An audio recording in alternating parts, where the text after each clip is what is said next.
Good morning प्यारे बच्चों, सब तरफ से एवरी एंगल। आप सभी को बहुत बहुत धन्यवाद वीकेंड के दिन आने के लिए।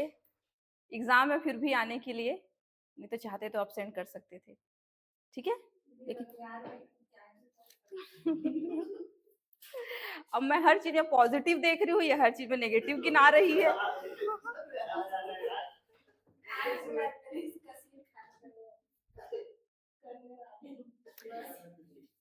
चलिए, तो आज हम लोग शुरू करते हैं क्लास, ठीक है। और कोशिश करेंगे कि आज जो है 1.5 से 2 घंटे के दौरान हमारा ये 57 की क्रांति खत्म हो जाए, फाइनल सब कुछ परिणाम वगैरह देख करके। और जैसे आपको टाइम हो जाएगा ना, आपका सेंटर कहाँ है वैसे? पास ही में है ना? ठीक है, हाँ ठीक, हाँ वैसे तो जल्दी खत्म हो जाएगा, लेकिन अगर फिर भी लगेगा कि लेट हो रहा है आपका, आप भी दे रहे हो? अच्छा ठीक है, ठीक है, ठीक। हाँ हाँ ठीक है।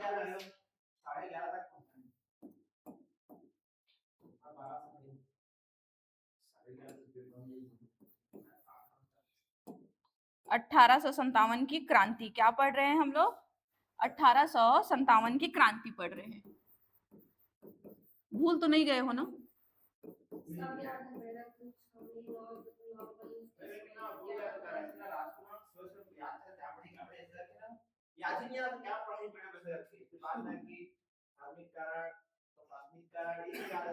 हाँ, गुड मॉर्निंग साक्षी। तो देखो, आगे बढ़ने से पहले एक बार फिर एक थोड़ा सा ओवरव्यू हम लोग देख लेते हैं। आप लोग 3 चीजें सुनते होंगे, क्रांति, ठीक है, आंदोलन और विद्रोह, ठीक है। क्रांति इंग्लिश में बात करें तो जिसको कहा जाता है क्या? रिवॉल्यूशन, ठीक है। एक होता है क्या? रिवोल्ट, हाँ ठीक ही लिख रही थी हिंदी में पहले। विद्रोह, इसका अर्थ क्या होता है इंग्लिश में? इसको होता है क्या? रिवोल्ट होता है। और एक होता है क्या? आंदोलन होता है, ठीक है। आंदोलन मतलब कि इसका मतलब होता है क्या? मूवमेंट, ठीक, मूवमेंट। तीनों में अंतर समझते हैं? आंदोलन जो पहले से प्लान रहता है, इस टाइप का मैं देखिए, आंदोलन का अर्थ होता है परिवर्तन की मांग, ठीक है, परिवर्तन की मांग।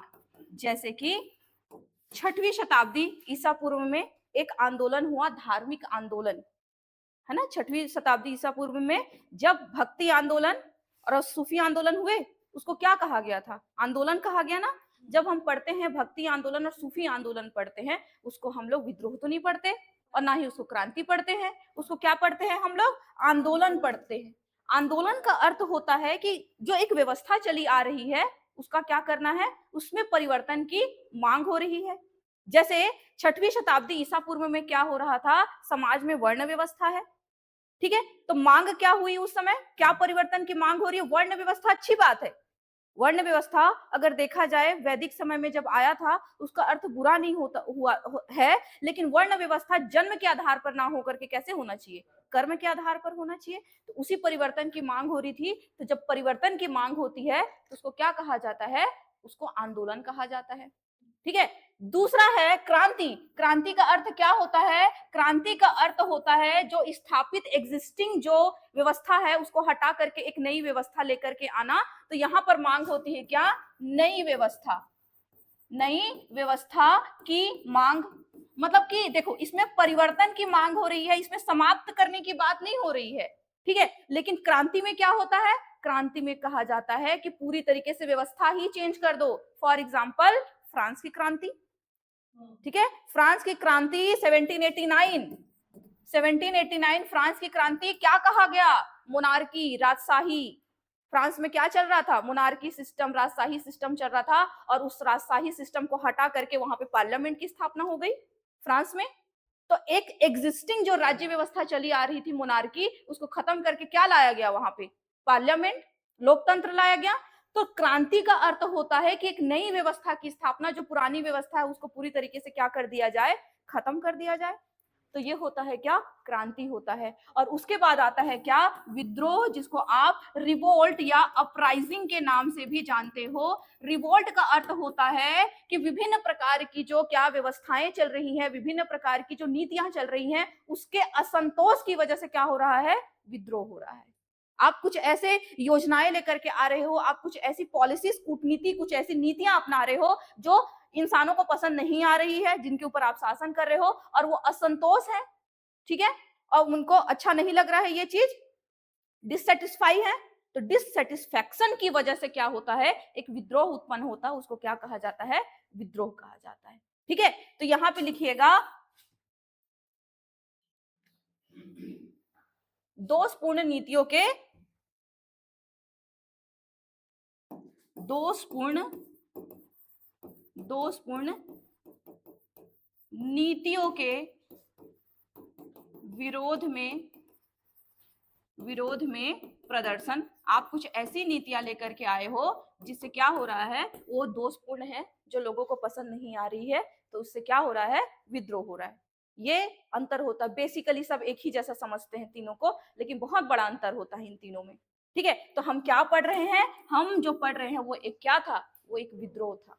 1857 की क्रांति उसको कहा गया, ठीक है, लेकिन विद्रोह भी कहा गया उसको। अब लास्ट में आप लोग कंक्लूजन निकाल करके कहना कि वो विद्रोह था, वो क्रांति थी, या वो आंदोलन था, है ना। नाम तो हम अलग अलग दे सकते हैं उसको। तो चलिए, मैं आप लोग को कल ये सारी चीजें बता चुकी हूं, मैं बस आप लोग को 10 मिनट का एक ओवरव्यू दूंगी, ठीक है, छोटा सा, जो आप लोग को मेंस आंसर राइटिंग में भी काम आएगा। 1600 में ईस्ट इंडिया कंपनी की स्थापना हुई, 1608 में ईस्ट इंडिया कंपनी का भारत में आगमन हुआ, और आगमन के बाद प्लासी का युद्ध हुआ, बक्सर का युद्ध हुआ, और इन युद्धों के माध्यम से भारत किसके हाथों में चला जाता है, अंग्रेजों के हाथों में चला जाता है। अब देखो, कोई भी ऐसा देश देख लो जहां पे कंपनी शासन कर रही है, देखो कई बार आप ना किसी के मुंह से सुनते होगे, जब कोई घटना हो जाती है ना, तो आप उनके मुंह से सुनते हो ऐसा तो होना ही था, सुनते हो ना।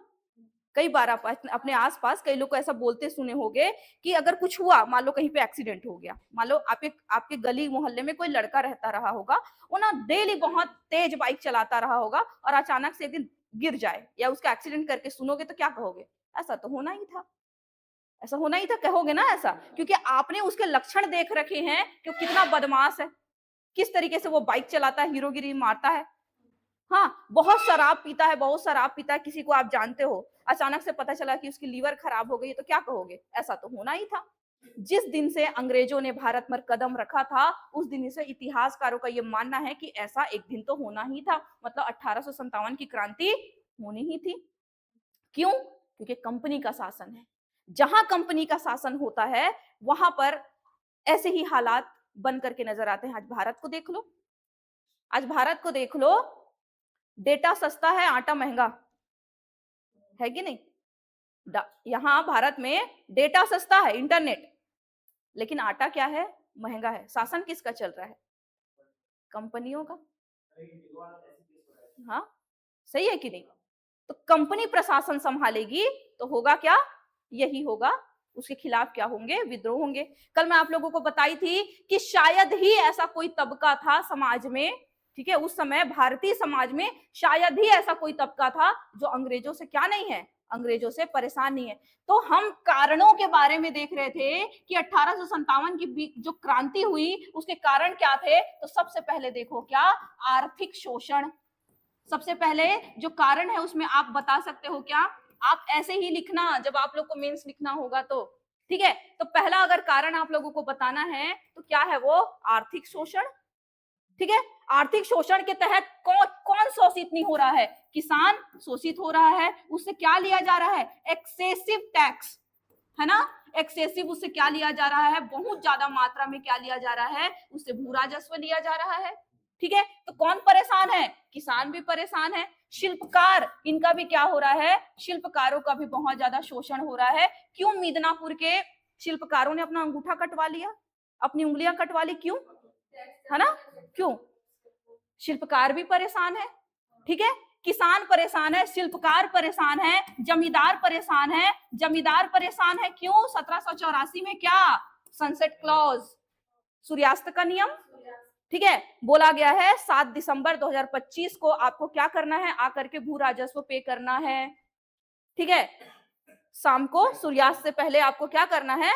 आकर के भू राजस्व जमा करना है। और अगर आप चूक गए सूर्यास्त के नियम के तहत 6 बजे से पहले जाकर के भू राजस्व जमा करने में, तो आपकी जमींदारी क्या ली जाएगी? छीन ली जाएगी। और कल जो जमींदार था अब दूसरे जमींदार का बर्तन धो रहा है। ठीक है, तो कौन परेशान? जमींदार भी परेशान।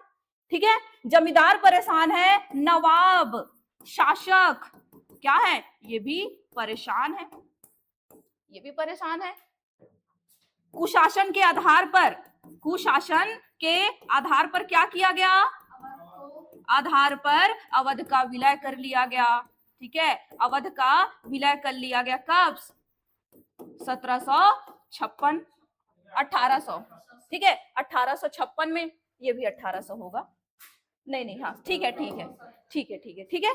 तो 1756 में क्या कर लिया गया? कुशासन के आधार पर अवध का विलय। आपका दोस्त था वो, है ना, आपका दोस्त था वो, आपने उसका क्या कर लिया? आपने उसका विलय कर लिया। ठीक है, अब 75,000 की सेना थी। जब इनको हटाया गया, मतलब कि नवाब और शासक का, मतलब यहाँ के अवध के नवाब को कुशासन के आधार पर जब हटा दिया गया, तो सिपाही नाराज। बोला गया, अरे हम, डलहौजी कहता है, अरे तुम्हारे ऊपर शासन अच्छे से नहीं हो रहा है। ठीक है, तुम्हारे ऊपर अच्छे से शासन नहीं हो रहा है, इसीलिए हम तुम पे अच्छा शासन करेंगे। और अवध के नवाब को हटा दिया गया।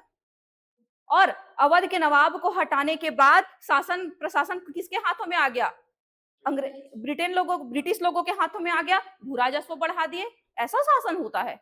75,000 की सेना थी अवध की, सब नाखुश।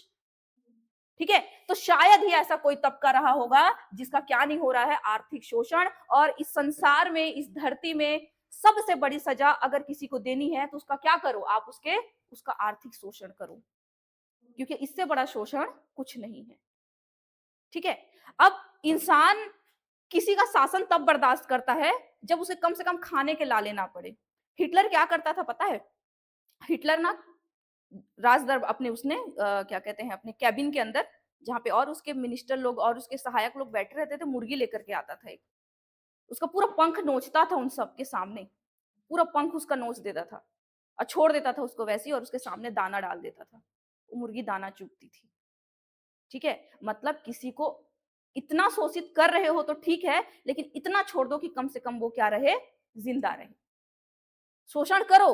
हिटलर ये बताना चाह रहा है कि क्या करो? शोषण करो लोगों का, लेकिन इतना भी ना करो कि वो जीने का मतलब ही भूल जाए। अब वो मुर्गी का पंख कर दिया, अब उसको खाना नहीं डालता तो वो मर जाता ना।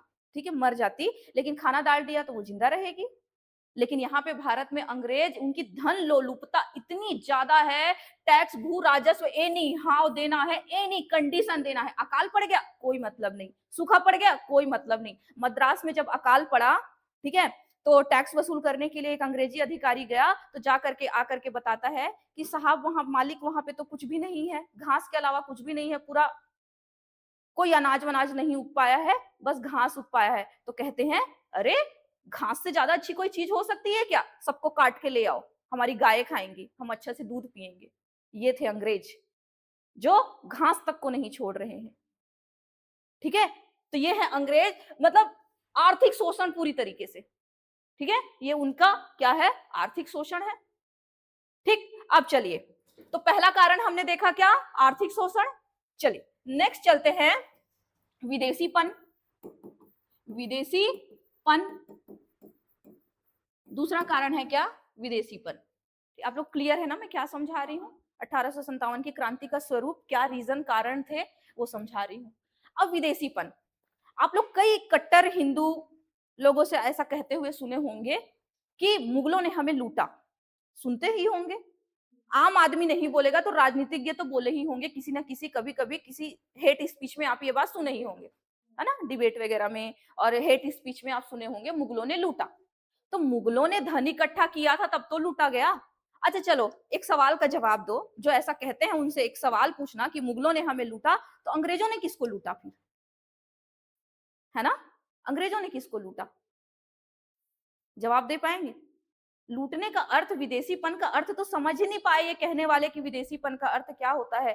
भारत में प्राचीन काल से ही इंडो पार्थियन लोग आए, हुण लोग आए, शक लोग आए, कुषाण लोग आए, लेकिन वो ऐसे मिल गए जैसे कि चाय में चीनी मिल जाती है। आज किसी को आप देख के बता पाओगे ये हुण है? आप किसी को देख करके बता पाओगे ये इंडो पार्थियन है? सब आपस में कैसे मिल गए। आप एक वायसराय या एक गवर्नर जनरल का नाम बताओ जिसने कभी दिवाली मनाई होगी या जिसने कभी होली खेला होगा, बता पाओगे? नहीं। इन्होंने अंत तक 1947 जब तक भारत आजाद हुआ, ये विदेशी के विदेशी ही रहे। ठीक है, अंत तक ये क्या रहे, विदेशी की विदेशी रहे। कल मैं बताई थी ना, मुनरो कहता है कि भारत में इतने विदेशी आए लेकिन भारतीयों को जितना हेय दृष्टि से हम देखते हैं उतनी हेय दृष्टि से आज तक उन्होंने किसी विदेशी ने कभी उनको नहीं देखा। ठीक है, तो मुगलों ने भारत को नहीं लूटा था, मुगलों को लूटा गया है और भारतीयों को लूटा गया है किनके द्वारा, अंग्रेजों के द्वारा। ठीक है, मुगलों ने जो इकट्ठा किया था उसी को तो लूटने के लिए आए हैं अंग्रेज, लेकर के तो नहीं चले गए थे। जब मुगल यहाँ पे आए तो क्या भारत की धन संपत्ति को लेकर के ईरान चले गए थे क्या? नहीं, वो तो यही था। आज ताजमहल के रूप में देख लो आप, लाल किले के रूप में देख लो, कई सारे हैं, आपने सब देखा है, पढ़ा है ना। तो लूटा है किसने, अंग्रेजों ने लूटा है। अंत तक ये विदेशी के विदेशी रहे। गेट के बाहर लिख दिया करते थे क्या, dogs and Indians are not allowed. ठीक है, ऐसा व्यवहार कभी किया गया था भारतीयों के साथ? युद्ध होते थे, मारा काटा जाता था, मंदिरों को लूटा जाता था, लेकिन इतने हेय दृष्टि से कभी देखा गया नहीं, देखा गया। दूसरी तरफ संरक्षण भी होता था। है? आप अकबर के दरबार में नवरत्न में ज्यादातर क्या है, भारतीय है कि नहीं? तो विदेशीपन इनका क्या नहीं गया, कभी नहीं गया। कारण देख रहे हैं हम लोग। तीसरा कारण, ठीक है, तीसरा कारण है अंग्रेजों की, अच्छा पहले ये वाला देख लेते हैं, डलहौजी की नीतियां, डलहौजी का योगदान,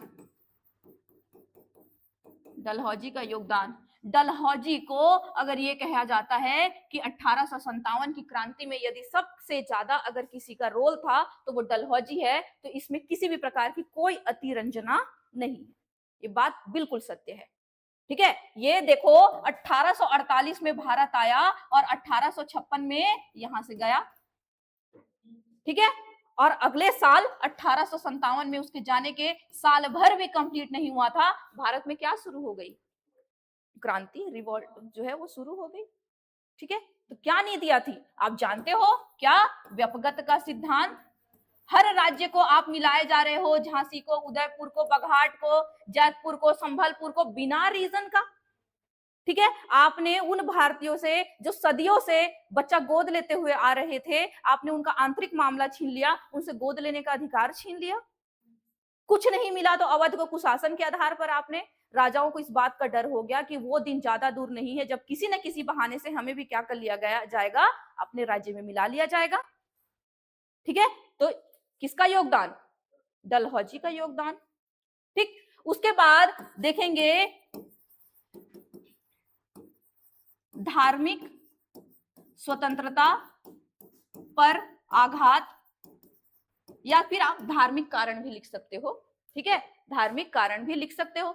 धार्मिक कारण के धार्मिक स्वतंत्रता पर आघात या धार्मिक कारणों के तहत क्या किया जा रहा है, ईसाई मिशनरियों की स्थापना, है ना, ईसाई मिशनरी की क्या की जा रही है, मिशनरी की स्थापना, ईसाई मिशनरियों की स्थापना की जा रही है। इसके तहत क्या लिया, कौन सा, 1850 का अधिनियम, धार्मिक अयोग्यता का अधिनियम लिख लो। धार्मिक अयोग्यता का अधिनियम 1850 में क्या कहा गया कि ईसाई बन जाओ, तुम्हारे पिता तुम्हारी संपत्ति से तुम्हें कभी भी क्या नहीं कर पाएंगे, वंचित, हाँ वंचित नहीं कर सकते, क्या बन जाओ, ईसाई बन जाओ। जगह जगह क्या स्थापित की जा रही है, ईसाई मिशनरियां स्थापित की जा रही है। ठीक है, अंग्रेजों ने क्या कर लिया गया, अंग्रेजी ने सती प्रथा बंद कर दी। अंग्रेजी ने सती प्रथा, काम अच्छा था, काम सही है, लेकिन कौन कर रहे हैं, अंग्रेज कर रहे हैं, है ना। कौन कर रहा है, अंग्रेज कर रहे हैं। अब भले ही एक क्या कहते हैं, एक शराब मतलब कि एक दूध वाला जो है, मतलब एक शराबी है, मान लो 2 दिन बाद भले ही मस्त पूजा पाठ करना स्टार्ट कर दे, 2 दिनों से बढ़िया मंदिर वंदिर जा रहा है, शिव जी को जल वल चढ़ा रहा है, दूध दूध चढ़ा रहा है, लेकिन बोलोगे क्या उसको, शराबी ही बोलोगे। ठीक है, काम तो ये लोग अच्छे कर रहे हैं, लेकिन क्या कहा जाएगा उसको, कर कौन रहा है, अंग्रेज कर रहे हैं। तो सरकारी कारखानों को शैतानी कारखाना, शैतानी दफ्तर कहा गया, क्योंकि कानून कहां से पास होते थे, वहीं से पास होते थे। ठीक है, तो ये धर्म पर क्या है, चोट है ये। एक सेकेंड, एक और अधिनियम लाया गया। ठीक है, एक और अधिनियम है, उस अधिनियम का नाम है, एक सेकेंड, क्या, हाँ डाक अधिनियम भी है, वो सैनिक रीजन बन जाएगा वो। ठीक है, एक और अधिनियम है 1856 का सामान्य सेना भर्ती अधिनियम। तीसरा रीजन 1856 का सामान्य सेना अधिनियम, सेना अधिनियम, सामान्य सेना अधिनियम। इस अधिनियम के तहत क्या किया गया, इस अधिनियम के तहत भारतीय सेना में भर्ती होने वाले सभी लोगों से कह दिया गया कि अब आपकी नियुक्ति, आपकी पोस्टिंग हम जहां चाहेंगे वहां करेंगे। और इसी नियम के तहत अब भारतीयों को कहां पे, म्यांमार में तैनात कर दिया गया, मतलब समुद्र के उस पार। और ये इनकी जो धार्मिक प्रथा थी उसका क्या था, उल्लंघन था, उस पर चोट थी, क्योंकि भारतीयों में ये मान्यता थी कि समुद्र के उस पार नहीं जाना होता, समुद्र पार करोगे तो आपको पाप चढ़ेगा या कुछ कुछ चीजें। ठीक है, और भी कुछ कुछ दकियानूसी बातें थी। तो इस अधिनियम के तहत क्या कर लिया गया, उनसे ये अधिकार भी छीन लिया गया कि वो जहां, मतलब जबरदस्ती उनको कहीं भी क्या किया गया, तैनात किया गया। ठीक है, अब जो आप डाकघर अधिनियम बोल रहे थे, ठीक है, अब इसमें वो धार्मिक में नहीं आएगा, वो डलहौजी की नीति में आपको लिख लो उसको। 1854 में डलहौजी के द्वारा क्या लाया गया, डाकघर अधिनियम, डाकघर अधिनियम लाया गया। इस डाकघर अधिनियम के तहत क्या किया गया, इतने दिनों से जो सिपाही होते थे वो मुफ्त में अपने परिवारों के साथ पत्र व्यवहार करते थे, उस पर क्या कर दिया गया, अब पैसा ऐड कर दिया गया। तो उससे भी वो असंतोष, एक तो रह रहे हैं कहाँ, उधर तैनात कर दिया गया पेशावर में, अफगानिस्तान साइड में। अब उनको, उनका घर है मान लो कहाँ, यूपी में, उतने दूर से उनको पत्र लिखना है, तो कम से कम फ्री होता था तो हर रोज पत्र लिख पाते थे, टेलीग्राफ, है ना, पत्र लिख पाते थे। अब उस पर पैसा ऐड कर दिया गया, ऊपर से आप उनसे पैसे भी क्या लेते थे, बहुत कम लेते थे, मतलब कि उनसे पैसे बहुत, सैलरी बहुत कम देते थे, उसमें भी पैसा पत्र व्यवहार में खर्च हो जाएंगे। तो ये एक रीजन था। ठीक है, आपने, और मतलब मैं कारण अगर बताऊं ना 1857 की क्रांति के पीछे के कारण, तो मेरे 100 में बता सकती हूँ। ठीक है, लेकिन हम सीमित रखेंगे। अब एक कारण और है जो कल नहीं बताया गया था, एक कारण है अंग्रेजों की, इसको डेफिनेटली लिखिएगा। ठीक है, अंग्रेजों की पराजयता का भ्रम टूटा। अंग्रेजों की अपराजयता का भ्रम क्या हो गया, वो टूट गया। अपराजय मतलब जिसकी कभी पराजय नहीं हो। इससे पहले एक धारणा चली आ रही थी कि अंग्रेज कभी पराजित नहीं होंगे, लेकिन जब इन्होंने 1838 में किससे हारे भूपेन, उस दिन की क्लास में अकेले आप थे। सिंध का विलय तो किससे हार गए थे, अफगानिस्तान से हार गए थे ना। हाँ, सिंध का भी विलय कर लिए। ठीक है, तो 1838 में किससे हार गए, अफगानिस्तान से हार गए। आप अफगानिस्तान से लड़ोगे, उस देश से लड़ोगे जिसको क्या कहा जाता है, ग्रेवयार्ड ऑफ किंगडम्स, है ना, लिख लीजिएगा नीचे नोट करके, अफगानिस्तान को क्या कहा जाता है, राजवंशों का कब्रगाह। ठीक है, नोट करके यहाँ पे लिखना चाहते हो तो आप लोग लिख सकते हो, जीके में भी आप लोगों को पता चलना चाहिए कि अफगानिस्तान के बारे में क्या कहा जाता है, राजवंशों का कब्रगाह, ग्रेवयार्ड ऑफ किंगडम्स, ऐसा जहां से कोई आज तक कभी नहीं जीत पाया। अफगानिस्तान, आप वहां बिना मतलब का लड़ने के लिए चले गए और पराजित हो गए। 1838 में प्रथम आंग्ल अफगान युद्ध में क्या हो गई, अंग्रेजों की पराजय हो गई। कौन था वहां पे, ऑकलैंड, पराजय हो जाती है। उसका वहां का टेरेन ही ऐसा है, सब गोरिल्ला युद्ध करते हैं वहां। अब ना अमेरिका जीत पाया, ना सोवियत रूस जीत पाया, और ना ब्रिटेन आज जीत पाया। इसलिए तो कोई दखल अंदाजी नहीं करता, भारत जानता है ना, सोच समझ के देखे हो आज तक। भले वहां पर कुछ इन्वेस्टमेंट वो करते हैं, लेकिन कभी भी वो डायरेक्ट वार्तालाप वहां के लोग तालिबान से नहीं करते। आप देख लो, तालिबान की सरकार है वहां पे, कट्टरपंथी, संसार की सबसे कट्टरपंथी गवर्नमेंट अगर कहीं की है तो कहाँ की है, तालिबान, अफगानिस्तान। ठीक है। 1854 में क्रीमिया के साथ भी जब युद्ध हुआ तो क्रीमिया युद्ध में भी अंग्रेज हार गए। ठीक है, अंग्रेज क्या हो गए, पराजित। तो जब ये दोनों युद्धों में जब अंग्रेजों की पराजय हुई, तो ये जो भ्रम था कि अंग्रेज अपराजय हैं, उनको कोई पराजित नहीं कर सकता, ये भ्रम भी टूट गया। तो भारत में भी मतलब एक उत्साह फैल गया कि यदि ये हरा सकते हैं तो हम भी क्या कर सकते हैं, हरा सकते हैं।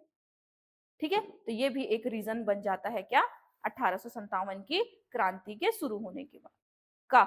ठीक है, अब लास्ट एक और सबसे, अब ये सारे कारण हमने देख लिए, ये हमने कल भी देखा था। कुछ प्रशासनिक कारण भी देखे थे हमने।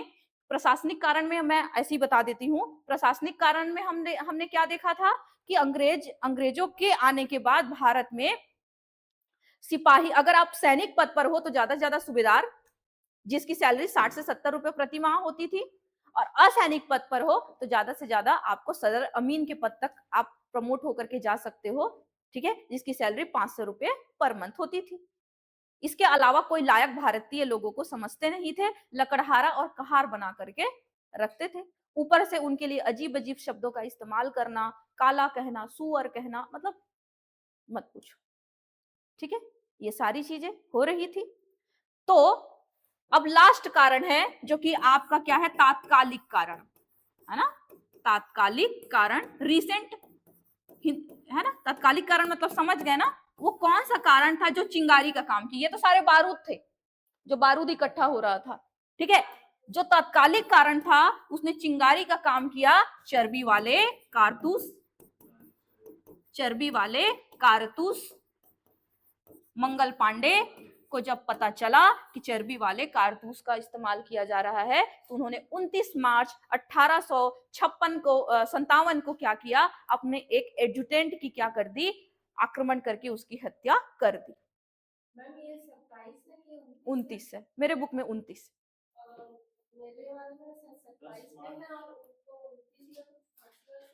8 अप्रैल को फांसी हुई थी उनको।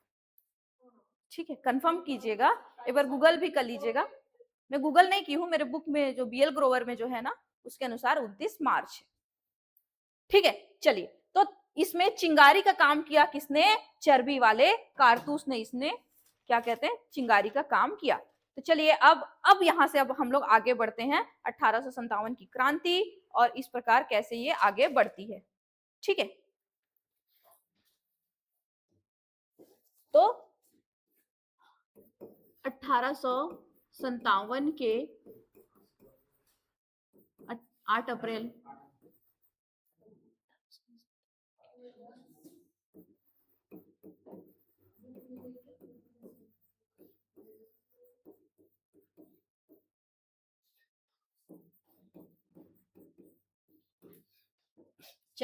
सीक्वेंस में देखते हैं। ठीक है, थोड़ा थोड़ा लिखते जाएंगे, थोड़ा थोड़ा समझते जाएंगे। तो क्या होता है, जैसे ही चर्बी वाले कारतूस आए तो विभिन्न जो अलग अलग रेजिमेंट थे, Bengal regiment, Awadh regiment, Punjab regiment, तो अवध रेजिमेंट की बात है, बंगाल इन्फेंट्री की बात है ये। तो सैनिकों ने क्या किया, चर्बी वाले कारतूस इस्तेमाल करने से क्या कर दिया गया, चर्बी वाले कारतूस इस्तेमाल करने से इस्तेमाल करने से मना कर दिया, मना कर दिया। ओके, जब इन्होंने चर्बी वाले कारतूस मानने से इनकार कर दिया तो अंग्रेजों ने क्या कार्यवाही की? अनुशासनहीनता, ठीक है, अनुशासनहीनता का आरोप लगा करके क्या किया? इनको दंड दिया कि आप लोग क्या कर रहे हो? अनुशासन तोड़ रहे हो। तो अनुशासनहीनता का आरोप लगाकर क्या कर दिया? दंड दे दिया, दंड दे दिया। इसी के आगे क्या होता है? आगे की घटना में 29 मार्च को 1857 को मंगल पांडे नामक एक सिपाही ने अपने एडजुटेंट, ठीक है, एडजुटेंट आप हिंदी में लिख लोगे कि क्या कर दी? हत्या कर दी, हत्या कर दी। ये घटना होती है, ठीक है। जब ये घटना होती है उसके बाद क्या किया गया? अच्छा चलिए एक सवाल का जवाब दीजिए तो। नहीं, हिटलर मतलब एडजुटेंट मतलब पद का नाम है ये, उस हाँ एक पद था, जैसे कि अमीन पटवारी एक पद है ना, हाँ वैसी एडजुटेंट सैन्य सेना के रैंक में एक पद है। तो इस पद पर कोई आसीन व्यक्ति था, वो नाम नहीं है किसी व्यक्ति का, ये एक पदवी है। अधिकारी, आप अधिकारी ले लो, एक अंग्रेज अधिकारी लिख लो, ठीक है। एक अंग्रेज अधिकारी की क्या कर दी? हत्या कर दी। कोई मुझे ये बता सकता है कि जो हमारे मंगल पांडे जी थे वो कौन से रेजिमेंट के वो थे, सिपाही थे? हाँ हाँ, वैसे कौन सी बटालियन के वो सिपाही थे? 34।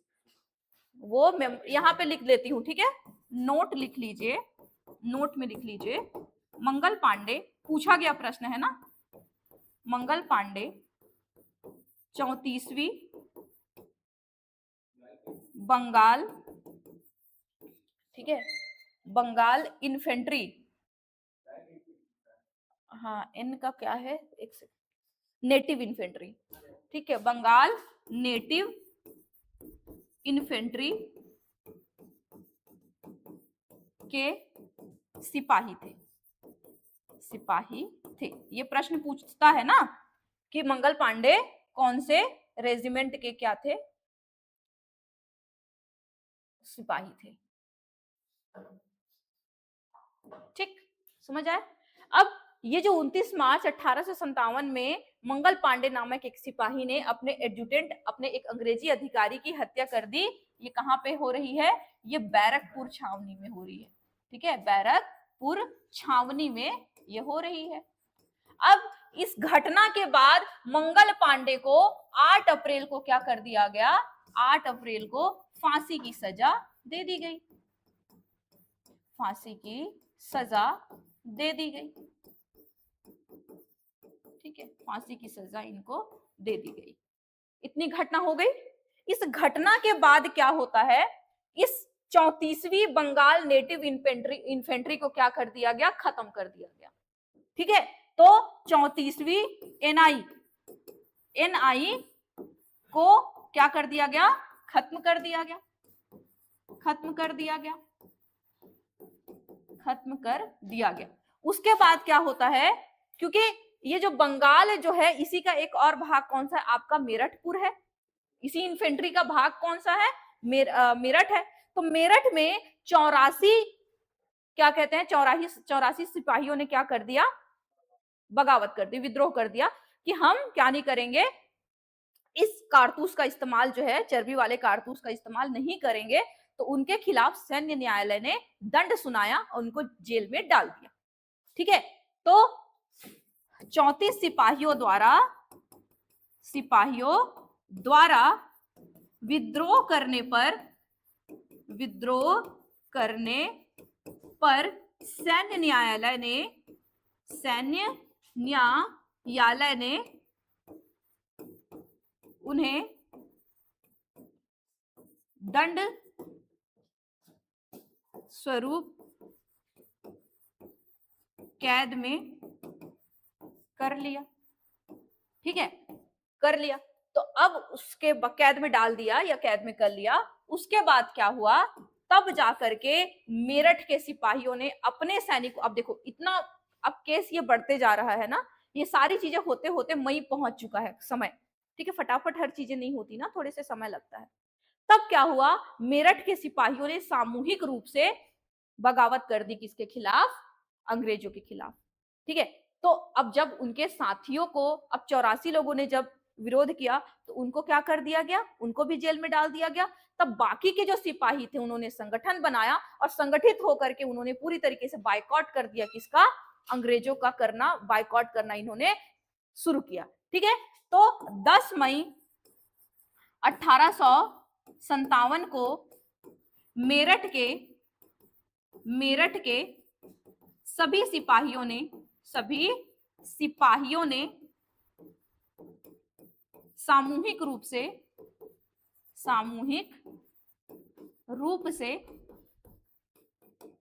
अंग्रेजों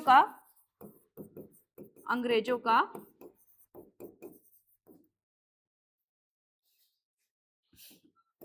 बहिष्कार किया, अपने साथियों को छुड़ाए, अपने साथियों को छुड़ाकर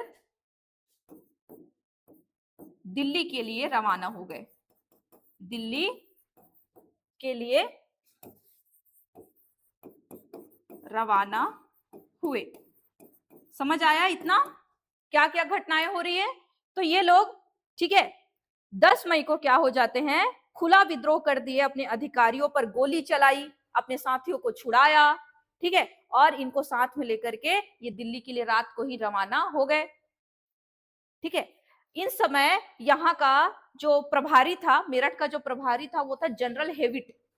ठीक है, जनरल हेविट इंपॉर्टेंट नहीं है, लेकिन फिर भी अगर याद रखना चाहो तो आप रख सकते हो। मेरठ में उस समय जो जनरल था, मतलब उनका जो अधिकारी था, उसका नाम था जनरल हेविट। ये जनरल जो हेविट था, इसके पास 2200 की यूरोपीय सेना थी, 2200, 2200। लेकिन इसके बावजूद वो हिम्मत नहीं कर पाया कि, क्या ये प्रयास ही नहीं कर पाया, हिम्मत ही नहीं कर पाया कि इन सिपाहियों से क्या कर सके, निपट सके। और ये लोग क्या करते हैं, अपने अधिकारियों के ऊपर गोली चला करके, ठीक है, उन पर आक्रमण करके, अपने साथियों को छुड़ा करके रातों रात कहाँ निकल गए, दिल्ली निकल गए। तो कभी अगर पूछा जाएगा कि 1857 की क्रांति की शुरुआत कब हुई थी, तो आप क्या बताओगे, इसको बताओगे। ठीक है, आप उसको नहीं बताओगे 29 मार्च वाला, क्योंकि वो एक छोटी सी ही बस एक घटना थी। विद्रोह की शुरुआत तब हुई है जब मेरठ के बहुत सभी सिपाहियों ने मिल करके एक संयुक्त रूप से उन्होंने बाइकॉट कर दिया, किसका, अंग्रेजी सरकार का, और अपने अधिकारियों के ऊपर गोली चला करके, अपने साथियों को छुड़ा करके जो दिल्ली जो निकल पड़े ना, ये शुरुआत है। ठीक है, अब ये लोग क्या होता है, 10 और 11 मई की रात में कहां पहुंचे, दिल्ली पहुंचे। ठीक है, दिल्ली पहुंचे। अब उसी दिन निकले होंगे रात में, तो 11 की सुबह तक पहुंच गए। और जब दिल्ली पहुंचे तो वहां पे उन्होंने घोषणा कर दी कि, क्या घोषणा कर दी कि हमारा नेता कौन है, हमारा नेता कैसा हो। ठीक है, तो इन्होंने हमारा नेता कैसा हो, बहादुर शाह जफर जैसा हो करके इन्होंने क्या कर दी, घोषणा कर दी। तो 10 और 11 मई रात को क्या कहते हैं, ये लोग रात को निकले थे, दिल्ली पहुंचे और घोषणा की कि हमारा नेता बहादुर शाह जफर है, या बहादुर शाह द्वितीय भी। अब पता है, जब बहादुर शाह जफर ये सुना ना कि मैं नेता, पहले तो उसको लगा उसके कान बज रहे हैं। ठीक है, उसके कान बज रहे हैं, बोलता है ये क्या चीज हो गया, मैं कब नेता बना, मुझे तो किसी चीज का पता ही नहीं है। बहादुर शाह अंग्रेज जितने शॉक्ड थे ना इस क्रांति को सुन करके कि हाँ मेरठ में क्रांति हो गई है, मेरठ में शुरू हो चुका है विद्रोह, और वो कहाँ आ चुके हैं, अब दिल्ली आ गए हैं। तो अंग्रेज जितना शॉक्ड थे, आश्चर्यचकित थे इस घटना से, उतना ही आश्चर्यचकित कौन था, बहादुर शाह जफर था। और उसी को नेता घोषित किया गया। उसको कुछ आइडिया ही नहीं है कि क्या ये हो क्या रहा है, ठीक है। उसको तो 2 दिन खाना भी नहीं खिलाया होगा बेचारे को, ये क्या हो रहा है, मेरे को तो कुछ समझ आ ही नहीं रहा है, ठीक है। 12 तारीख को, ठीक है, 12 मई को इन भारतीय सिपाहियों ने पूरा का पूरा दिल्ली अपने अधिकार में कर लिया, ठीक है। 12 मई को दिल्ली में महल उनके अधिकार में चला गया, पूरा का पूरा। 12 मई को दिल्ली नगर किनके हाथों में, दिल्ली का जो नगर है वो भारतीय सिपाहियों के हाथों में, या विद्रोही कह सकते हो आप इन विद्रोहियों के। तो ये जो, अब विद्रोही लिखिए, भारतीय सिपाही मत लिखिए, क्योंकि भारतीय सिपाही तो किसका साथ दे रहे हैं, उनका साथ दे रहे हैं ना। तो आप इसको लिख लीजिए, क्या, विद्रोही लिख लीजिए। 12 मई को दिल्ली नगर पर विद्रोहियों का कब्जा हो गया, विद्रोहियों ने कब्जा कर लिया, ठीक है। लेकिन जब ये क्रांति शांत हुई, ये विद्रोह शांत हुआ, सितंबर महीने में दिल्ली पर क्या कर लिया गया, वापस से कब्जा कर लिया गया अंग्रेजों के द्वारा। सांत्वना दे करके, बहला फुसला करके बहादुर शाह जफर से कहा गया आप सरेंडर कर दो और अपने बेटों को भी सरेंडर करवा दो, हम आपको कोई सजा, किसी प्रकार की कोई सजा नहीं देंगे। ये कब की घटना है, सितंबर 1857 की घटना है। लेकिन उसके 2 बेटों और 1 पोते को लाल किला के सामने खड़ा करके उनको गोली मार दी गई। हाँ, ठीक है, खत्म हो गया, ठीक है। सुन रहे हो अब भूपेन, क्या हुआ। इनसे पहले तो कहा गया, सरेंडर करने को कहा गया, बहादुर शाह जफर को कहा गया अपने परिवार वालों से भी सरेंडर करवा लो, आपको कुछ नहीं करेंगे, ठीक है। अब इन्होंने सरेंडर कर दिया, इनके बेटों ने, ठीक है, सबने, इनके बेटे और एक पोता भी था, ठीक है, अबू बकर नाम था उसका, और अभी उसके बेटे थे मिर्जा विर्जा क्या क्या नाम था, काम के नहीं है हमारे। उन सबको सरेंडर करने के लिए कहा गया और लास्ट में लाल किले के पास ले जा करके क्या कर दिया गया, उनकी भेजा उड़ा दिया गया उनका, बहादुर शाह के बेटों का। बहादुर शाह को तो रंगून निर्वासित कर दिया गया था, है ना, उसको तो बाद में रंगून निर्वासित कर दिया गया। सोचो, भारत का एक क्या कह सकते हैं, सम्राट, एक समय में वो उनके पूर्वज पूरे भारत पर राज किया करते थे, अकबर, शाहजहां, जहांगीर। उस इंसान को अपनी धरती, अपनी जन्मभूमि पे, अपनी कर्म भूमि पर 4 गज की जमीन नसीब नहीं हुई। कहाँ दफनाया गया है उसको, रंगून, म्यांमार में, यहाँ नहीं है ना उसका कब्र। सोचो, ये होता है समय का खेल, ठीक। तो क्या किया गया, पूरे नगर पर क्या कर लिया गया, कब्जा कर लिया गया। तो ये रही क्या, दिल्ली की शुरुआत। अब मैं आप लोगों को एक टेबल बनवाती हूँ, वो बहुत इंपॉर्टेंट है। उस टेबल में किस जगह पर विद्रोह हुआ, और इसके बाद देखो, मई में 12 मई तक दिल्ली पर कब्जा, और उसके बाद जून जुलाई अप्रैल तक ये जो विद्रोही थे ये कहाँ कहाँ पर, हर जगह एक्टिव हो गए। कानपुर में, बनारस में, इलाहाबाद में, अवध में, लखनऊ में, इन सारे क्षेत्रों में क्या हो गया, ये विद्रोह जो है वो पूरी तरीके से फैल जाता है। ये विद्रोह जो था वो ज्यादातर उत्तर भारत में ही रहा। खैर, इसको जब मैं असफलता के कारण जब बताऊंगी ना, तो आप लोगों को बताऊंगी। चलिए, तो अब एक बहुत ही इंपॉर्टेंट हम क्या बनाते हैं, एक टेबल बनाएंगे। इस टेबल का जो पहला भाग होगा उसमें लिखेंगे क्या, विद्रोह के स्थान, विद्रोह के स्थान। दूसरे नंबर पर हम देखेंगे क्या, विद्रोह को दबाने वाले विद्रोही नेता, विद्रोही नेता के बारे में देखेंगे। और उसके बाद देखेंगे अंग्रेज अधिकारी, अंग्रेज अधिकारी जो क्या कर रहे हैं, इस विद्रोह को दबाने का काम कर रहे हैं।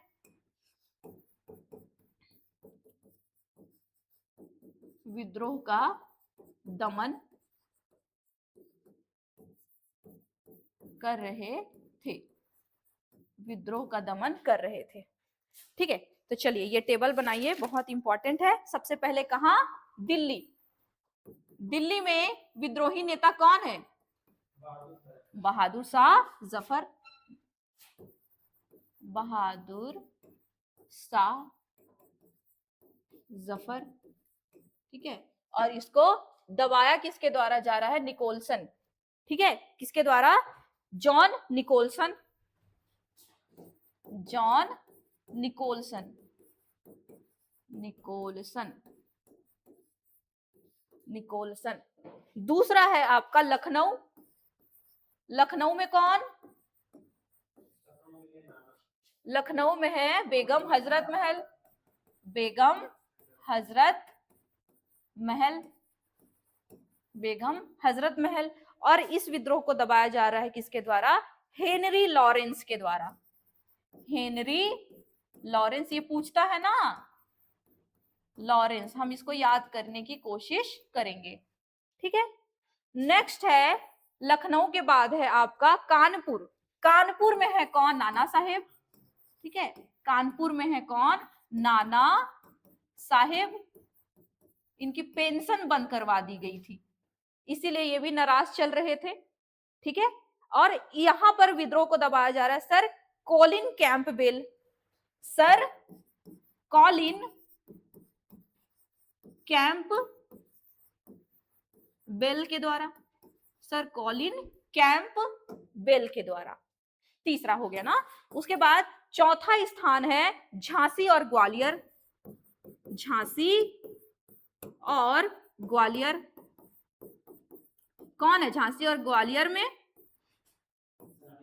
रानी लक्ष्मी बाई, और इनका साथ दे रहे हैं तात्या टोपे। रानी लक्ष्मी बाई है। और इस विद्रोह को दबाया जा रहा है मेजर ह्यूग के द्वारा, जनरल ह्यूग रोज। ठीक है, जनरल ह्यूग। अब देखो मैं ना स्पेलिंग ऐसा है, इंग्लिश में इसके स्पेलिंग बता रही हूं, HUGH, ह्यूग। ठीक है, हाँ ह्यूग रोज अलग अलग है, ह्यूग रोज ऐसा है। ठीक है, तो आप इसको ह्यूग ऐसे लिख सकते हो और उसके बाद रोज अलग है, ह्यूग रोज, जनरल ह्यूज। अब याद रखना उसका कौन सा हम लोग को नाम अपने बच्चे का रखना है, तो इतना प्रोनाउंसिएशन देख रहे हैं, है ना। रोज भी याद रखोगे तो भी चलेगा। ठीक, और जो पांचवा स्थान है जहां पर ये विद्रोह चल रहा है वो है कहां पे? बरेली। बरेली में कौन?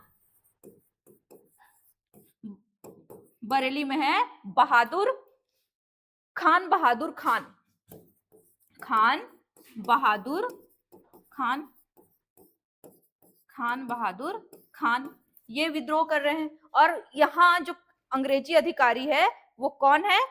Sir Colin Campbell. Sir Colin, Colin Colin वही छे वो वाले, सर कॉलिन।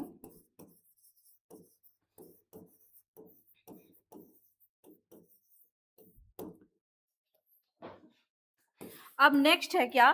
बरेली के बाद इलाहाबाद और बनारस।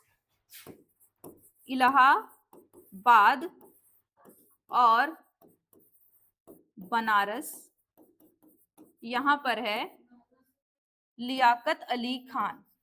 ठीक है, लियाकत अली खान, लियाकत अली खान। और अंग्रेजी अधिकारी जो इस विद्रोह को दबाने का काम कर रहा है वो कर्नल ऑनबिल। कर्नल ऑनबिल। लास्ट बच गया, बताओ कौन सी जगह बच गई लास्ट? बिहार, जगदीशपुर। ठीक है, लास्ट बच गया क्या आपका? बिहार में कौन है? जगदीशपुर। जगदीशपुर, यहां पर है कौन? कुंवर सिंह। कुंवर सिंह और इनके भाई भी थे अमर सिंह। ठीक है, आप लोग ठीक, कुंवर सिंह थे। और इसको इसको दबाया जा रहा विलियम टेलर के द्वारा। William Taylor, William Taylor. Okay, हाँ ऑनवेल, ऑनवेल, ऑनवेल लिखिए, वो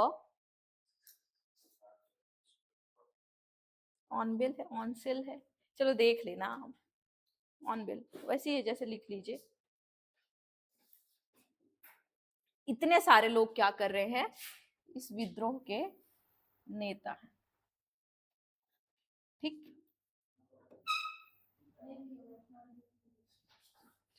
ओके। दिल्ली में बहादुर शाह जफर, जॉन निकोलसन इस विद्रोह को दबाने का काम कर रहे हैं।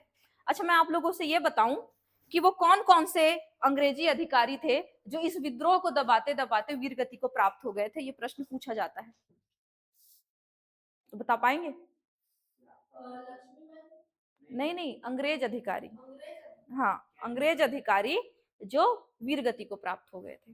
अब वो भी तो वीरगति को प्राप्त हुए ना, क्योंकि वो अपने देश की तरफ से लड़ रहे हैं। तो ये दो लोग, जॉन निकोलसन और हेनरी लॉरेंस, ये दो लोग थे जो क्या हो गए थे, विद्रोह के दौरान मारे गए। याद रखिएगा, ये पूछा गया प्रश्न है, मारे गए निम्नलिखित में से कौन सा अंग्रेजी अधिकारी 1857 के क्रांति के दौरान मारा गया? ठीक है, तो कौन कौन? एक जॉन निकोलसन जो दिल्ली में विद्रोह दबाने का काम कर रहे थे, और दूसरे हेनरी लॉरेंस जो कि लखनऊ में विद्रोह दबाने का काम कर रहे थे। ये दोनों जो है इस विद्रोह के दौरान मारे गए थे। ठीक है, अब चलिए एक और सवाल का जवाब दीजिए। अगर मैं आप लोगों से पूछूं कि वो कौन से नेता थे 1857 की क्रांति में, निम्नलिखित में से कौन से नेता जो विदेश भाग गए? और वो ऊपर बेगम हजरत महल। ठीक है, ये दोनों के दोनों, बेगम हजरत महल और नाना साहेब, दोनों कहां चले गए थे? नेपाल। तो बगल में लिख लीजिएगा क्या? नेपाल। ये सीधा सीधा आप लोगों का क्या बन सकता है? प्रश्न बन सकता है। ये देख लो, आया है, बोल रहे हैं। मैं तो जान भी नहीं रही थी कि देखो पूछा गया है, ये दोनों कहां चले गए थे? नेपाल चले गए। ठीक है, और यहाँ पे रानी लक्ष्मीबाई का साथ एक और नेता दे रहे हैं। कौन है वो? ठीक है, वो है कौन? तात्या टोपे। तो इनका जो साथ दे रहे थे कौन? तात्या टोपे साथ दे रहे थे। पहले तो इन्होंने नाना साहेब का साथ दिया और नाना साहेब के साथ मिलकर के लड़ रहे थे, लेकिन जैसे ही कानपुर पर अंग्रेजों का अधिकार हो गया तो वो रानी लक्ष्मीबाई के साथ आते हैं उनका साथ देने के लिए। और लास्ट में ये भी नेपाल भाग गए थे, लेकिन फिर एक षड्यंत्र की वजह से पकड़े जाते हैं नाना तात्या टोपे और इनको फांसी की सजा दी जाती है। तो ये पूछा जाता है कि 1857 की सबसे आखिरी घटना क्या थी? तात्या टोपे को फांसी दिया जाना। ठीक है, इनको पकड़ा गया, कैद में रखा गया और फिर लास्ट में इनको फांसी दी गई। तो 1857 की क्रांति की जो आखिरी घटना थी वो क्या थी? तात्या टोपे को फांसी दिया जाना। ठीक है, तो ये थे हमारे नेता 1857 की क्रांति के।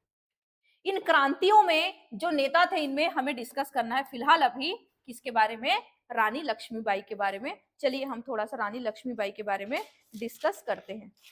ठीक है, तो रानी लक्ष्मीबाई थोड़ा सा देखते हैं। देखो, झांसी, झांसी में, ठीक है, अप्रैल में क्या शुरू हो गया? विद्रोह जो है वह शुरू हो गया। तो झांसी में क्या होता है? मार्च अप्रैल 1856 में 57 में क्या हुआ? युद्ध हुआ। युद्ध, झांसी का युद्ध, मार्च अप्रैल 1857। जो रानी लक्ष्मीबाई थी, रानी लक्ष्मीबाई, रानी लक्ष्मीबाई, ठीक है, खूब लड़ी, खूब लड़ी, लेकिन झांसी क्या हो जाता है? झांसी पर अधिकार कर लिया गया। झांसी पर अधिकार कर लिया गया, तब क्या होता है? जो रानी थी, रानी तथा तात्या टोपे, तात्या टोपे कहां पहुंचे? कालपी। तात्या टोपे कालपी पहुंचे, ये स्थान का नाम है, कालपी पहुंचे। यहां से ये कहां चले गए? ग्वालियर गए। ठीक है, तो अगला युद्ध होगा ग्वालियर का युद्ध। ग्वालियर का युद्ध, ग्वालियर का युद्ध हो रहा है कब? ग्वालियर का युद्ध हो रहा है जून 1857 में। 18, यहां पर भी जो झांसी की रानी जो होती है, दोनों मिलकर के, कौन कौन मिलकर के?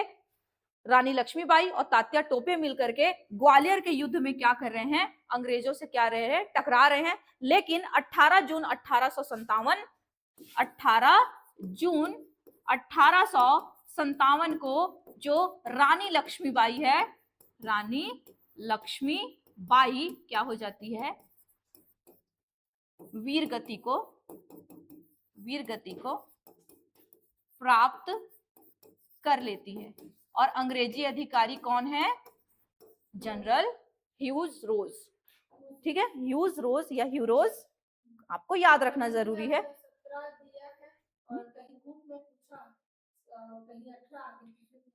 क्या चीज को? 17 जून दिया इसका? अच्छा ठीक, मैं बताती हूँ कंफर्म करके, लेकिन मेरे में 18 दिया था। हाँ कंफर्म कर लेंगे। हाँ अगर सेम सेम आगे पीछे वाला देंगे, 17 18 16 15 ऐसे देंगे तब तो दिक्कत है। लो ना, मैं इसको वो करती हूँ, लेकिन जहां तक 18। अब चलिए देखिए, और गूगल में क्या बोल रहा है, कब बनाया जाता है उनका वो दिवस, क्या बोलते हैं, है ना, वीरांगना दिवस समथिंग कुछ है ना, ऐसी कुछ मनाया जाता है। अब चलिए रानी लक्ष्मीबाई के बारे में बात करते हैं। रानी लक्ष्मीबाई, झांसी की रानी, ठीक है। इतना मेरे को लगता है ना, इनका जो देन है भारत को वो, हाँ तो यही सही है फिर, ठीक है। तो अंडर एस्टिमेट किया गया है इनको। देखो भारत की जनता, ठीक है, भारत की जनता, भारत की जनता नहीं कहते हम लोग, चलो कह देते हैं झांसी की जनता, यूपी की जनता, अवध की जनता, लखनऊ की जनता, जब जनानों ने, जब मर्दों ने अपनी पगड़ी अंग्रेजों के पैरों के तले रख दी, तो एक स्त्री को निकलना पड़ा अपने घर से, ठीक है। एक स्त्री निकल रही है अंग्रेजों से लड़ने के लिए, और आपने अपनी हिंदी की किताबों में पढ़ा होगा, क्या पढ़ा होगा, वीर रस से भरपूर बहुत ही सुंदर कविता, किनका, सुभद्रा कुमारी चौहान के द्वारा लिखित, ठीक है। तो क्या है, सिंहासन हिल उठे, राजवंशों ने भ्रिकुटी तानी थी, खूबे बूढ़े भारत में आई फिर से नई जवानी थी, गुमी हुई आजादी की कीमत सबने पहचानी थी, दूर फिरंगी को करने की सबने मन में ठानी थी, चमक उठी सन 57 में वह तलवार पुरानी थी, खूब लड़ी मर्दानी वह तो झांसी वाली रानी थी, बुंदेलो हर बोलो के मुंह हमने सुनी कहानी थी, खूब लड़ी मर्दानी वो तो झांसी वाली रानी थी। ये तो इतना है, बहुत छोटा सा पार्ट है, इसकी पूरी कविता पढ़िएगा, इतना बेहतरीन है वो, बहुत बेहतरीन। तो ये है कौन, झांसी की रानी, जो बच्चे को पीछे पीठ पर लाद करके, मैं तो नहीं देखी हूँ वो मूवी, ठीक है। तो कैसे वो जो है वो लड़ी थी, जब सारे मर्दों ने अपना क्या कर दिया, सब पगड़ी अंग्रेजों के पैरों के तले रख दिए, ठीक है। तो ये क्या कर रही है, ये लड़ रही है। अच्छा इनका और क्या नाम है, रानी लक्ष्मीबाई का, हाँ मणिकर्णिका इनका नाम था, तो मनु बोला जाता था इनको। इसके अलावा एक और नाम है इनका, किसी को पता है? ये जो कविता है, इस कविता को आज जा करके आप लोग का होमवर्क है घर में, पूरा पढ़िएगा। इस कविता के दौरान आप इस कविता को पढ़ोगे ना, जो पूरा है, पूरे 1 पेज का कविता है, आप इनकी पूरी जीवनी आपको पता चल जाएगी उनकी। उनमें नाना के संग खेली थी, ये नाना के साथ पढ़ती थी, ठीक है। बर्छी कटार से ज्यादा मतलब नहीं, क्या चीज, घर खिलौनों से ज्यादा इनको बर्छी कटार भाते थे। मतलब बहुत सुंदर कविता है ये, बहुत सुंदर कविता, पढ़िएगा इनके बारे में। तो हाँ, इनका एक और नाम उस कविता में है, छबीली, ठीक है। हाँ छबीली इनका नाम था। चलिए ठीक, तो ये सारी घटनाएं, ठीक है, ये सारी घटनाएं किसके किसके हाथों, हाँ पूछ रही थी मैं, वही आगे का प्रश्न पूछ रही थी कि 1857 की क्रांति में जो रानी लक्ष्मीबाई थी, वो किनके हाथों पराजित हुई कह सकते हैं, कौन अंग्रेज अधिकारी था, जनरल ह्यूरोज, याद रखेंगे, ठीक है। तो चलिए अब आगे बढ़ते हैं। तो ये सारी घटनाएं हुई कब, ये मेन ये है, इसको आप लोग याद रखिएगा, ठीक। और धीरे धीरे इनके माध्यम पूरे भारत पर क्या कर लिया गया, वापस से जहां जहां पर आंदोलन हुए थे उस पर कब्जा कर लिया गया। अब अगला पॉइंट है असफलता के कारण। हमें पता है 1800 सितंबर तक, ठीक है, जुलाई सितंबर तक पूरे जहां जहां पर विद्रोह हो रहे थे, वहां पर अंग्रेजों के द्वारा वापस से क्या कर लिया गया, अधिकार कर लिया गया। मतलब 1857 की क्रांति क्या रही, या विद्रोह क्या रहा, असफल रहा। तो अब मुझे अगला हमें देखना है क्या, असफलता के कारण।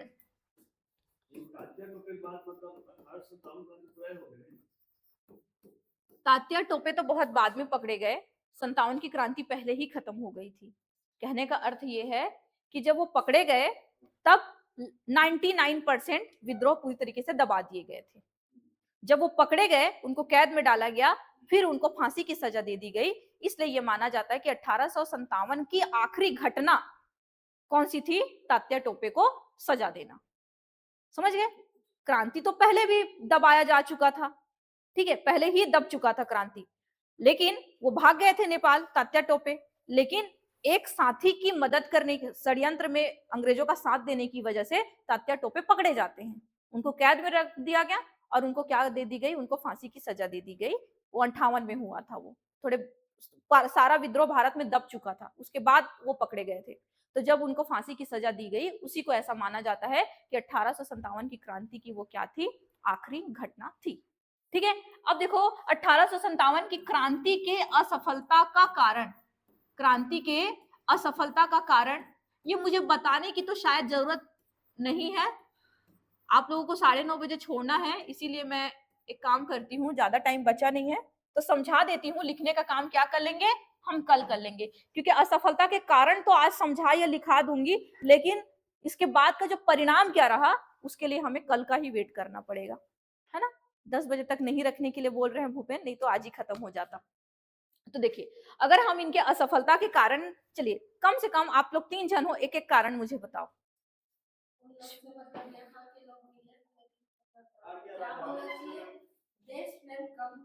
राजभक्ति की कमी थी।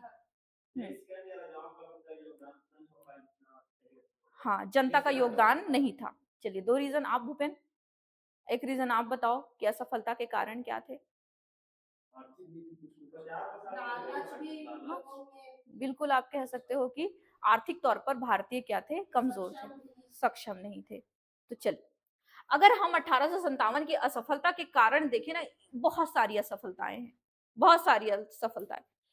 सबसे बड़ी असफलता का कारण है किसी प्रकार का कोई केंद्रीय नेतृत्व नहीं। ठीक है, कोई केंद्रीय तरीके से एक नेता है ही नहीं जो सबका क्या कर रहा हो? नेतृत्व कर रहा हो, मतलब सर्वमान्य नेता है ही नहीं जो पूरे आंदोलन का क्या करे? नेतृत्व करे, बोले, क्या कहते हैं, उनको समझाए, होता है ना एक कूटनीति बनाना, वो बनाने वाला कोई है ही नहीं। तो एक तो है कि किसी प्रकार की कोई केंद्रीय सर्वमान्य कोई नेता नहीं है, पहला कारण।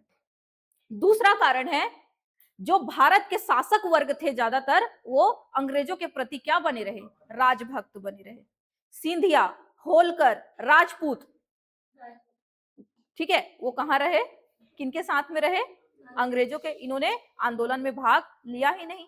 हैदराबाद के निजाम, नर्मदा नदी के, याद रखिएगा, ये जो आंदोलन था, नर्मदा नदी आप जानते हो ना, ठीक है, महाराष्ट्र और छत्तीसगढ़ से जो निकलती गुजरात, नर्मदा नदी के दक्षिण में बहुत ही कम वो पहुंच पाया। जो भी आंदोलन था वो उत्तर भारत में, यूपी, बिहार, बंगाल, यही वाले इलाके ही क्या रहे? प्रभावित रहे। नर्मदा नदी के नीचे ये विद्रोह पहुंच ही नहीं पाया।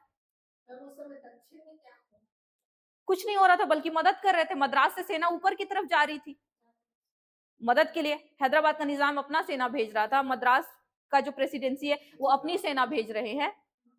ठीक है, असफलता का एक कारण और क्या रहा? भारत में रिसोर्सेस की कमी। भारत के जो सिपाही थे या भारत के जो विद्रोही थे, अभी भी किससे लड़ रहे हैं? तलवार से लड़ रहे हैं। अभी भी किससे लड़ रहे हैं? बर्छी, कृपाण, इन सबों से लड़ रहे हैं। और जबकि अंग्रेज किससे लड़ रहे हैं? बंदूकों से लड़ रहे हैं। ठीक है, 1857 की क्रांति जैसे ही आरंभ हुई, ब्रिटेन में जो सरकार है, ब्रिटिश सरकार है, उसने तुरंत कमान अपने हाथों में ले ली, कंपनी से कमान छीन ली और तुरंत 3,500 सेना यहाँ आ गई जहाज में बैठ करके। ठीक है, उनकी नीति, तुरंत पूरा कमान किसके हाथों में ले लिया?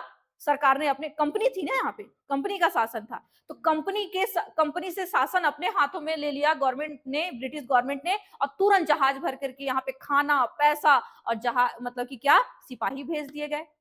और इनकी किस्मत भी देखो, कहते हैं ना कभी कभी किस्मत का बहुत बड़ा रोल होता है। क्रीमिया का युद्ध समाप्त हो चुका था, और क्रीमिया का युद्ध समाप्त हो चुका था, तो जितनी भारतीय सेना या ब्रिटिश सेना वहां थी, सबके सब भारत में आ गए मदद करने। ठीक है, किस्मत ने भी इनका क्या कर दिया? साथ दिया। सारी सेना कुल मिलाकर के इनके पीछे लग गई। अंग्रेजों के हाथ में रेल है, अंग्रेजों के हाथ में टेलीग्राफ है, सब किसके हाथों में है?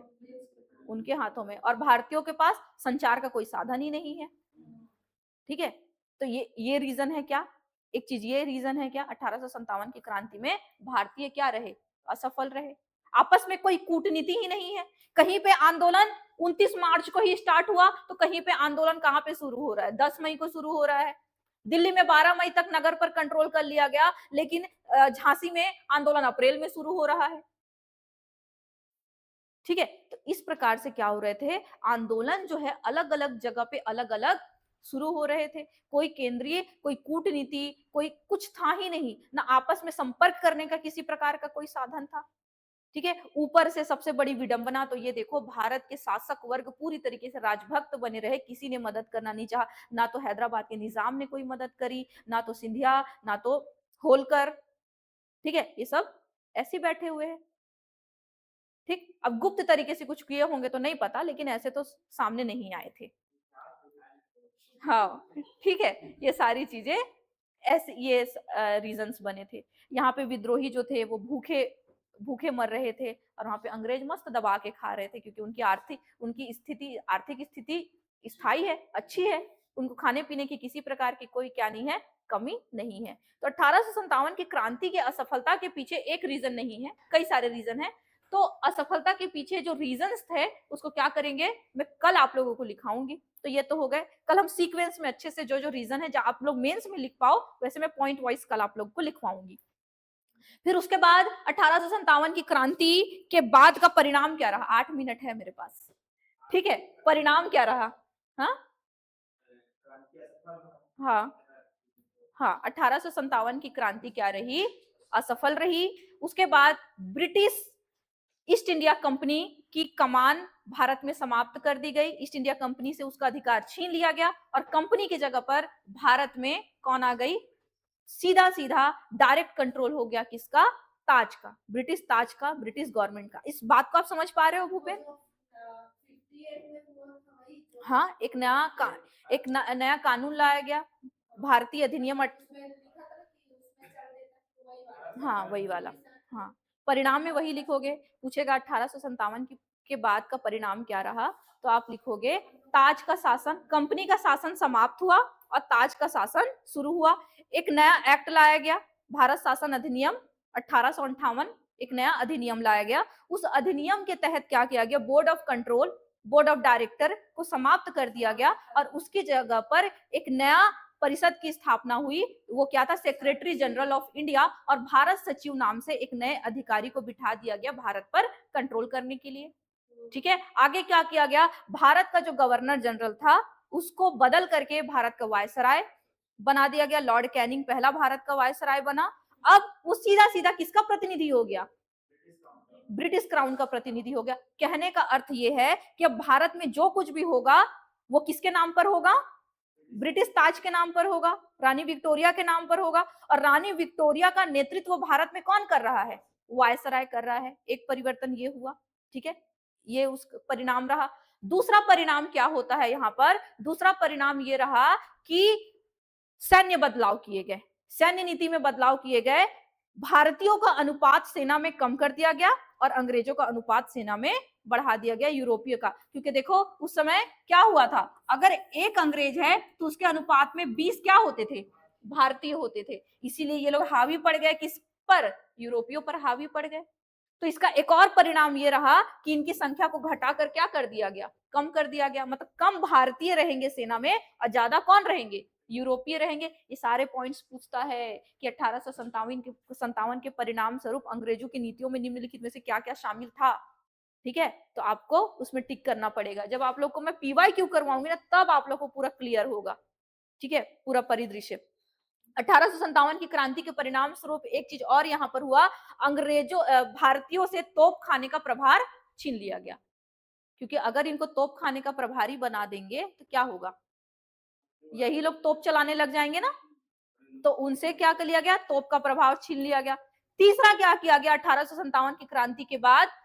इनको मिला जुला करके अलग अलग, जैसे सिर्फ और सिर्फ राजपूत नहीं रहेंगे, सिर्फ और सिर्फ सिख नहीं रहेंगे, सिर्फ और सिर्फ रोहेला नहीं रहेंगे, मिली जुली रहेगी। थोड़े से दलित, थोड़े से आदिवासी, थोड़े से ओबीसी, मिला जुला करके, थोड़े से राजपूत। ताकि आपस में ही मतभेद में रहेंगे हमेशा तो संगठन बना ही नहीं सकते। तो इस प्रकार से व्यवगत के सिद्धांत को क्या कर दिया गया, समाप्त कर दिया गया और महारानी के द्वारा एक घोषणा की गई कि आज के बाद किसी भी भारतीय राज्य को नहीं मिलाया जाएगा ब्रिटिश साम्राज्य के अंदर और राजाओं को क्या दिया जाएगा, संरक्षण दिया जाएगा। हाँ, अच्छी नहीं है। देखो डलहौजी की वजह से तो 1857 जो राजा लोग जो भाग लिए थे इसमें, बेगम हजरत महल भाग ली थी और क्या कहते हैं दिल्ली नाना साहेब, ये क्यों भाग लिए थे? क्योंकि इनके राज्य को व्यवगत के सिद्धांत के तहत मिला लिया गया था। 1833 में भी पहले भी ये बात की घोषणा की गई थी कि मतलब भारतीय राज्यों के साथ ऐसे कब्जा नहीं करना, लेकिन कौन सुन रहा था? क्योंकि कंपनी का राज था। लेकिन अब सरकार के द्वारा ये घोषणा कर दी गई कि अब किसी भारतीय राज्यों को नहीं, इसको अच्छी नहीं है भैया, राजभक्त नहीं बने हुए थे, इसीलिए तो ऐसा कर रही है वो, कोई अच्छी नहीं है। और ये 57 की क्रांति वापस न रिपीट हो करके ये सेफ्टी टूल की तरह इसको उपयोग किया, हाँ, इसलिए वो ऐसा कर रहे हैं वो। ठीक है, तो ये सारे परिणाम थे 1857 की क्रांति के बाद। ठीक है, और यहां से फिर अंग्रेजों की फूट डालो राज करो की नीति शुरू हो गई। ठीक है, मतलब हिंदुओं को मुस्लिमों की तरफ भड़काना और मुस्लिमों को हिंदुओं की तरफ भड़काना, फूट डालो और राज करो। क्योंकि अगर इनके अंदर फूट नहीं रहेगी, एकता होगी, तो 1857 की क्रांति बार बार रिपीट होगी। क्योंकि 1857 की क्रांति के नेता देख लो आप लोग, देखो खान बहादुर खान, लियाकत अली खान, ठीक है, कुंवर सिंह, लक्ष्मीबाई, नाना साहेब, बहादुर शाह जफर, हिंदू और मुसलमान, मुस्लिम भी है, हाँ, राजा भी है, सब है। तो फूट डालो, राज करो, उनको उनके प्रति भड़काओ, उनको उनके प्रति भड़काओ। तो ये सारी नीतियां 1857 की क्रांति का परिणाम रही। लेकिन एक सबसे बड़ा परिणाम और क्या रहा जो हमारे पक्ष में था, ये सारे हमने जो इससे पहले जितना गिनाई वो सब अंग्रेजों के पक्ष का था। हमारे पक्ष में जो सबसे बड़ी घटना, मतलब सबसे बड़ा जो परिणाम रहा, वो एक राष्ट्रीय चेतना का जन्म। इस 1857 की क्रांति के बाद पहली बार भारत के लोगों को ये, भले ही सबको नहीं, कुछ लोगों को ही सही, लेकिन ये एहसास हुआ कि हम क्या हैं, एक है।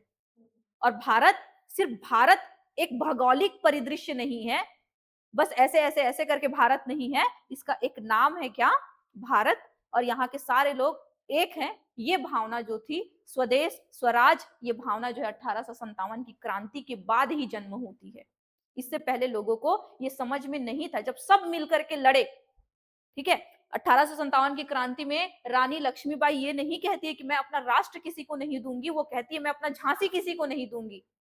ठीक है, कुंवर सिंह अपने जमींदारी, वो जमींदार थे, वो अपने अधिकारों के लिए लड़ रहे थे, नाना साहब अपने पेंशन की वजह से लड़ रहे थे, बेगम हजरत महल अपने रीजंस की वजह से लड़ रही थी। लेकिन उनके साथ साथ जो पीछे पीछे एक जो लहर, एक चिंगारी जो आती गई, जिसमें जनता भी जब शामिल होती गई, तब इनको समझ में आया कि आखिरकार हम सब क्या है, एक ही है, और भारत एक राष्ट्र है। तो 1857 की क्रांति के बाद एक सबसे सकारात्मक चीज जो भारतीयों के पक्ष में होती है, वो ये है कि राष्ट्रीय चेतना का जन्म हुआ। अब इसी का परिणाम रहेगा जब 1885 में किसकी स्थापना होगी, कांग्रेस की स्थापना होगी।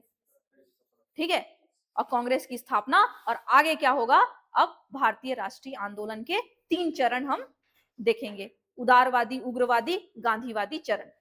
ठीक है, तो एक चरण समझो खत्म हो गया, मतलब एक पार्ट जो है खत्म हो गया। तो आज की क्लास को यहीं तक रखते हैं, कल हम लिखेंगे असफलता के कारण और उसका परिणाम क्या है, ताकि आप लोगों को मेंस में काम आए वो। तो चलिए आज की क्लास को यहीं तक रखते हैं। Okay, thank you. और आप सभी लोगों को अमीन पटवारी के एग्जाम के लिए बहुत बहुत शुभकामनाएं, अच्छे से पेपर दीजिएगा। ठीक है,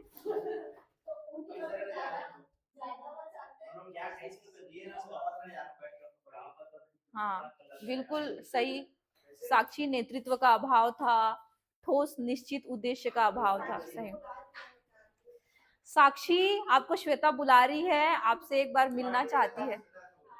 हाँ, और श्वेता कह रही है कि वो तुमको एक बिल्ली गिफ्ट करेगी और तुमको, उसको बहुत पसंद है, बिल्ली गिफ्ट करेगी तुमको, और क्या कहते हैं तुमको पार्टी देगी, तो वो तुमको बुला रही है। किसी दिन फ्री होगी तो बिलासपुर जरूर आना।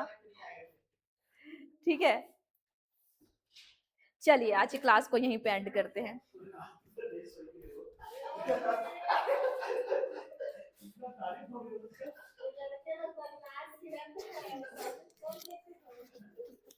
जी मैम जरूर बोलिए।